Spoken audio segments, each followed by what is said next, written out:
दोस्तों welcome back to my channel. अगर आपने अभी तक मेरे चैनल को सब्सक्राइब नहीं किया है तो जल्दी से मेरे चैनल को सब्सक्राइब कर दें। इस पार्ट की शुरुआत में लिन और शामी एक साथ कंप्यूटर क्लास लेने के लिए आती हैं। वांगशा इनसे कहती है कि मैंने तुम दोनों के लिए एक साथ सीट रखी है, लेकिन लिन शामी को अवॉइड कर रही होती है। रुशी शामी के साथ आकर बैठ जाता है। ये शामी से पूछता है कि क्या तुम ठीक हो, लेकिन शामी इसकी बात का जवाब नहीं देती। रुशी कहता है कि मैं तुम्हें गिफ्ट वाली बात एक्सप्लेन कर सकता हूँ, तो शामी कहती है कि मैं तुम पर गुस्सा नहीं हूँ। ये कहकर ये दूसरी सीट पर जाकर बैठ जाती है। रुशी अब शामी को मैसेज करता है कि मैं मानता हूँ कि मेरी गलती है, लेकिन मैंने उसको गिफ्ट किसी वजह से दिया था। तुम जो सोच रही हो वैसा कुछ नहीं है। शामी उसको इग्नोर कर रही होती है, तो रुशी उसको मैसेज करता है कि जब तक तुम मुझे माफ नहीं करोगी मैं तुम्हें मैसेज करना बंद नहीं करूंगा। ये मैसेज पढ़कर शामी अपना कंप्यूटर ही ऑफ कर देती है। अब शामी बोर्ड पर आकर लिखे जा रही होती है, तो रुशी उसको कहता है कि तुम लिखना बंद करो। ये शामी से चौक छीन लेता है, तो शामी इसको रोते हुए कहती है कि तुम मुझे वापस करो। रुशी शामी से कहता है कि तुम रोना बंद करो। शामी रोते हुए कहती है कि मैं जानती हूँ कि गलती तुम्हारी नहीं है, लेकिन मुझे नहीं मालूम कि मैं क्या करूँ।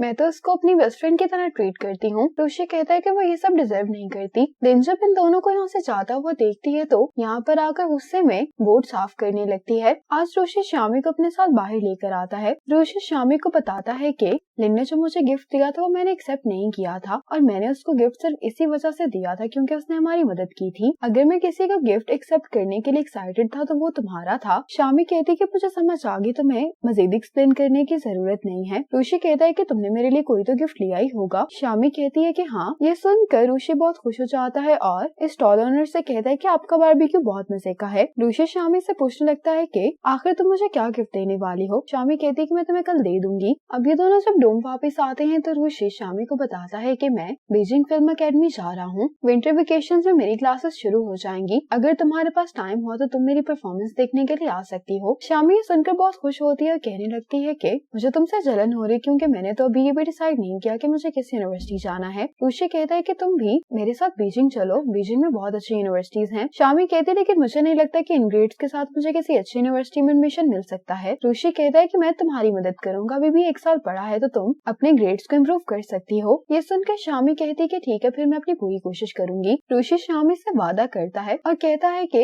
अब से मैं तुम्हारे लिए स्टडी मटेरियल प्रिपेयर किया करूंगा। लिन यहाँ पर आते हुए रुशी को देख लेती है। अगले दिन लिन फायन को देखती है जो उस गिफ्ट को देख रहा होता है जो ये शामी को उस दिन देने वाला था। अब फायन का क्लासमेट इसके पास आता है, इसको बताता है कि क्लास में 2 लड़कों का झगड़ा हो गया है। ये सुनते ही फायन जल्दी से इसके साथ चला जाता है। फायन के यहाँ से जाने के बाद लिन ये गिफ्ट उठाकर ले जाती है। लिन ने स्कूल का ब्रॉडकास्टिंग क्लब ज्वाइन कर लिया होता है। अब शामी जैसे ही क्लास में आती है तो सभी स्टूडेंट्स इसके डेस्क के इर्द गिर्द जमा हुए होते हैं। शामी कहती कि यहाँ पर क्या हो रहा है। लिन ने फायन का गिफ्ट इसके डेस्क पर लाकर रख दिया होता है और साथ में एक लेटर भी होता है। शामी ये देखकर हैरान होती। वांगशा कहती है कि तुमने और फायन ने तो कभी किसी को खबर भी नहीं होने दी। शामी तो खुद बहुत कंफ्यूज होती है। लिन के साथ वाली लड़की कहती है कि अभी जो पोएम पढ़ी जाएगी वो शामी के लिए है। रुशी भी जैसे ये सुनता है तो ये यहाँ से चला जाता है। शामी अपने सभी क्लासमेट्स को ये समझाने की कोशिश कर रही होती है कि तुम लोगों को गलतफहमी हो रही है, हम दोनों एक दूसरे को डेट नहीं कर रहे। अब फायन भी घबराता हुआ शामी के पास आता है, तो इतने में यहाँ पर टीचर आ जाते हैं जो कि शामी और फायन से कहते हैं कि तुम लोग मेरे साथ ऑफिस में आओ। लिन ये सब देखकर बहुत खुश दिखाई दे रही होती है। अब टीचर फायन और शामी को बहुत डांट रहे होते हैं। रुशी ये सुनकर ऑफिस में जाने लगता है, तो जुनी कहता है कि अगर तुम भी चले जाओगे तो मसला और ज्यादा खराब हो जाएगा। मिस्टर वांग कहते हैं कि तुम दोनों अपने पेरेंट्स को कॉल करो क्योंकि मिस्टर दाई इस बार बहुत गुस्सा हो गए हैं। फायन कहता है कि इसमें शामी का कोई कसूर नहीं, सारी गलती मेरी है। अगर आपको सजा देनी तो आप सिर्फ मुझे दें। इतने में ही टीचर को बाहर जुनी की आवाज आती है जो कि मदद के लिए बुला रहा होता है। टीचर जब बाहर जाते हैं तो ये देखते हैं कि रुशी जुनी को मार रहा होता है। ये प्लान रुशी का ही होता है। अब टीचर ने इन्हें सबके सामने बाहर खड़ा कर दिया होता है। फायन शामी से उस वुडन स्कल्पचर के बारे में कुछ कहने ही वाला होता है कि शामी कहती है कि मैं जानती हूँ कि ये तुमने नहीं किया। जिसने भी ये घटिया प्रैंक किया है मुझे यकीन है कि वो मुझसे बहुत नफरत करता है। अब शामी के डैड बहुत गुस्से में होते हैं और इसको यहाँ से लेकर चले जाते हैं। वापस घर आने के बाद डैड शामी को डांटने लगते हैं। शामी डैड से कहती है कि किसी ने मुझे जानबूझकर फंसाने की कोशिश की है, लेकिन डैड शामी की बात का यकीन नहीं कर रहे होते। तो तो मॉम आकर कहती है कि सुबह से टीचर भी शामी को डांटे जा रहे हैं और अब आपने भी उसको डांटना शुरू कर दिया है। मॉम शामी से कहती है कि तुम अपसेट मत हो। ये डैड से कहती है कि आप मेरी मदद करवाएं। इतने में यहाँ पर रूशी और फायन भी आ जाते हैं। इन दोनों को लगता है कि शामी के डैड इसको मारने वाले हैं, तो ये दोनों जल्दी से शामी के डैड को रोकने के लिए आ जाते हैं। फायन शामी के डैड से कहता है कि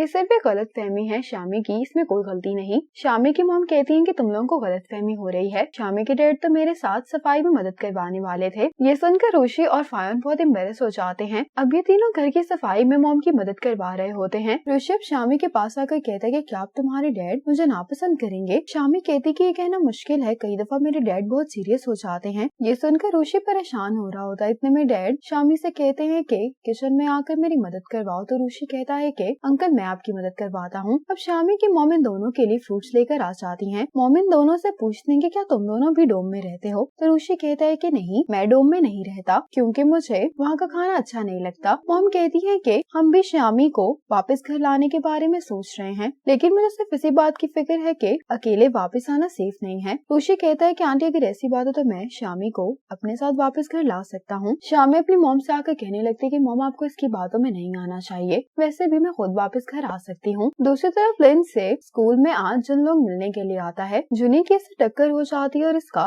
वॉलेट नीचे गिर जाता है। जिन लोग इसका वॉलेट उठाते हुए कहता है कि तुम लिन के क्लासमेट हो ना, तो जुनी कहता है कि हाँ। जिन लोग जुनी से कहता है कि तुम ये पैसे लिन से वापस ले लेना, मैं उसका भाई हूँ। जिन लोग इसका वॉलेट लेकर भाग जाता है। रूशी और शामी जुनी के पास आते और इससे पूछते हैं कि तुम्हें क्या हुआ है, तो जुनी इसको बताता है कि लिन का भाई मेरा वॉलेट चोरी करके ले गया है। लिन भी इन तीनों को जिन लोगों के पीछे भागते हुए देख लेती है। लिन अब जिन लोग के पास आती है उससे कहती है कि तुम मुझे ये वॉलेट वापस कर दो। जिन लोग इसे मारने वाला होता है, लेकिन फायन लिन को बचाने के लिए आ जाता है। इतने में रूशी भी जुनी के साथ आ जाता है और फायन से कहते हैं कि इसको पकड़ो, इसने जुनी का वॉलेट चुराया है। जिन लोग ये वॉलेट फेंक कर यहाँ से चला जाता है। फायन उसको पकड़ने के लिए जाने वाला होता है, लेकिन लिन इसको रोक देती है कि अब तो जुनी को उसका वॉलेट वापस मिल गया है। रूशी कहता है कि जुनी कह रहा था कि ये तुम्हारा भाई है। लिन कहती है कि वो झूठ बोल रहा था, वो मेरा भाई नहीं है। फायन कहता है कि मुझे लगता है कि ये हमारे स्कूल पहली दफा नहीं आया, इसलिए हमें टीचर को इन्फॉर्म करना होगा। ये सुनकर लिन परेशान हो जाती है और अब नाटक करने लगती है कि इसके पाँव में मोच आ गई है। ये फायन से कहती है कि क्या तुम मुझे डॉक्टर के पास लेकर जा सकते हो। फायन कहता है कि ठीक है। अब जब ये सब लोग क्लास में आते हैं तो वांग शाओ शामी से कहती है कि हम सबको मालूम हो गया है कि उस दिन जो कुछ भी हुआ था वो सिर्फ एक गलतफहमी थी। वांग शाओ कहती है कि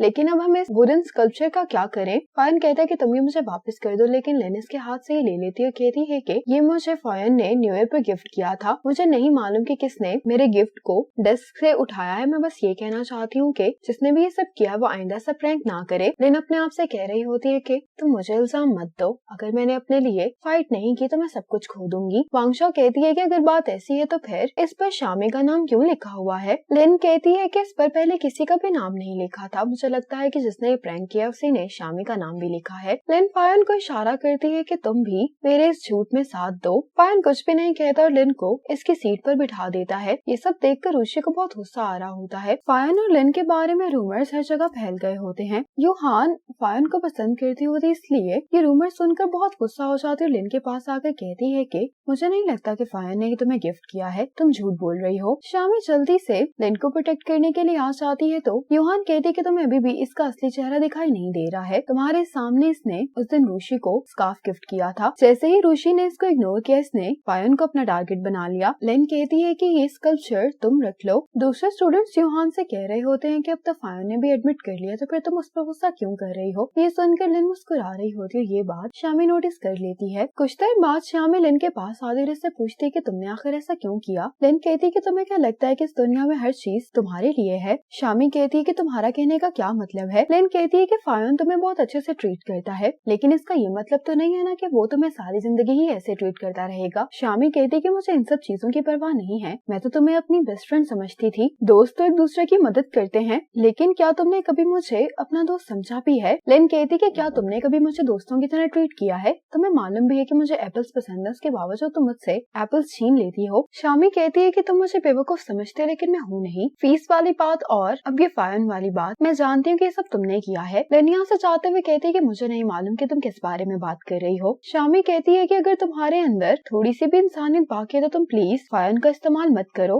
अब वांग शाओ लिन से पूछती है कि तुम कहाँ जा रही हो, तो लिन कहती है कि मैं तुम सब लोगों को बताना भूल गई, मैंने अपना सब्जेक्ट चेंज कर लिया है। ये सुनकर वांगशा बहुत हैरान होती है, कहती है कि तुमने पहले तो साइंस चूज नहीं की थी, अब अचानक से तुमने अपना ट्रांसफर क्यों करवा लिया है। ये देखकर शामी को बहुत बुरा लग रहा होता है। अब फायन शामी के पास आ रहा होता है, लेकिन लेन फायन से कहने लगती है कि मुझे आज से ही पढ़ाई शुरू करनी होगी, लेकिन पिछले लेसन के लिए मुझे तुम्हारी मदद की जरूरत होगी। लेन जानबूझकर अपनी बुक्स गिराती फायन बुक्स पकड़ने में इसकी मदद कर रहा होता है कि इतने में ये देखकर योहान को गुस्सा आ जाता है। ये लेन को धक्का देती है, लेन को चोट लग जाती। फायन और शामी फौरन से इसके पास जाते हैं, लेकिन लेन शामी को हाथ लगाने नहीं देती और फायन से कहती है कि मैं ठीक हूँ, हमें क्लास में चलना चाहिए। योहान कहती है कि मैंने इतनी भी जोर से धक्का नहीं दिया था। फायन कहता है कि बस तुम चुप कर जाओ। सारे क्लासमेट्स यही समझ रहे होते हैं कि लेन ने फायन की खातिर अपना ट्रांसफर दूसरी क्लास में करवाया है। फायन की क्लास में आकर लेन टीचर से रिक्वेस्ट करती है कि इस क्लास में मैं सिर्फ फायन को जानती हूँ, तो क्या मैं फायन के साथ बैठ सकती हूँ, वैसे भी फायन मेरी पढ़ाई में मदद कर सकता है। ये सुनकर टीचर मान जाते हैं। आज क्लास में टीचर अनाउंस करती है कि अगले महीने हमारे स्कूल की 50वीं एनिवर्सरी है। हमारी क्लास और क्लास 1 को रिप्रेजेंटेटिव के तौर पर चुना गया है। टीचर ऋषि को इसकी तैयारी करने के लिए कहती हैं। अब ऋषि शामी से कहता है कि एक्टिविटी प्लान सोचने में तुम मेरी मदद करो। ये दोनों मिलकर इसके बारे में सोचने लगते हैं। आज ये दोनों क्लासेस मिलकर इस गाने की प्रैक्टिस कर रही होती हैं। प्रैक्टिस के बाद जब लिन बाहर आती है तो सभी स्टूडेंट्स इसको अवॉइड कर रहे होते हैं। इसकी क्लासमेट इसको बताती है कि तुम जाकर ब्लैक बोर्ड चेक करो, किसी ने तुम्हारा student registration form black board पर चिपका दिया है। लिन जल्दी से जाकर इसको ब्लैक बोर्ड से उतारती है। सबको मालूम हो गया होता है कि लिन का असल नाम लिन नहीं बल्कि जिनफेंग है। लिन इसको गुस्से में फाड़ देती है। इसी मोमेंट पर ये एपिसोड खत्म हो जाती है।